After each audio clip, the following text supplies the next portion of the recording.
دي رسالة دعم مني لاخواتي وحبايبي واصحابي وجمهور النادي الاهلي اللي هو بيتمنى ان هو يفوز ويصعد للدور الثاني النهارده في مباراة مهمة ومصيرية النهارده في كأس العالم للأندية، وانا بتمنى له الفوز. انا عمر شيتوس الزملكاوي بتمنى لاخواتي واصحابي الاهلاويه عشان يبقوا مبسوطين الفوز النهارده ويصعدوا للدور الثاني، والاهلي هيفوز النهارده 2-1. دي توقعاتي انا عمر شيتوس، 2-1. ميزو هيجيب جون، واسام ابو علي هيجيب جون، والشناوي هيخش فيه جون.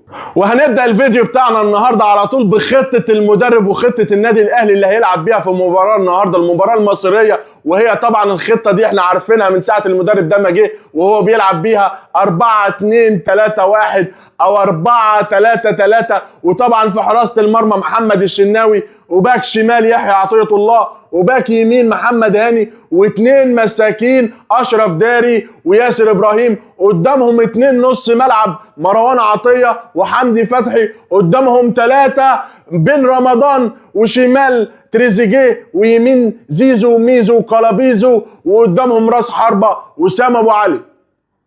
وبعد ما شفنا خطة النادي الأهلي اللي هيلعب بيها مباراة اليوم، أنا حابب أقول رأيي في مباراة النهاردة إن النادي الأهلي قدامه فرصة كبيرة أوي إن هو يكسب المباراة النهاردة، لأن النادي الأهلي فريق برضه كامل متكامل. حتى لو إمام عاشور اتصاب، وحتى لو محمد طاهر اتصاب، وحتى لو كوكا اتصاب، لكن النادي الأهلي كامل متكامل عشان عنده لعيبه كتير يقدر يوظفهم ويقدر يلعبهم، لان هم لعيبه كبار. المفروض ان هم لعيبه كبار بارقام كبيره. علشان كده النادي الاهلي النهارده عنده فرصه كبيره قوي ان هو يوصل للدور الثاني. لو كسب النهارده صعد على طول للدور الثاني في كاس العالم للانديه.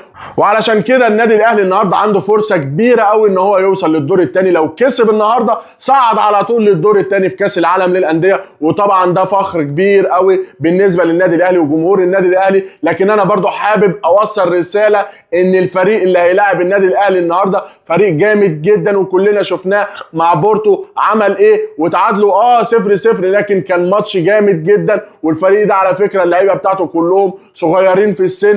وانا حابب افكركم ان انا عملت الفيديو ده مخصوص رساله حب ودعم لاخواتي واصحابي الاهلاويه في مباراه اليوم. وطبعا لو الاهلي كسب، اخواتي واصحابي الاهلاويه هيحفلوا علينا كزملكاويه، وهيقعدوا يحفلوا علينا طبعا لمده اسبوع. لكن لو الاهلي اتغلب ما تزعلوش مني، عشان انا هحفل على جمهور النادي الاهلي، وطبعا هقعد احفل لحد برضو اسبوع. وحابب اشوفكم في حلقه جديده، والسلام عليكم ورحمه الله وبركاته.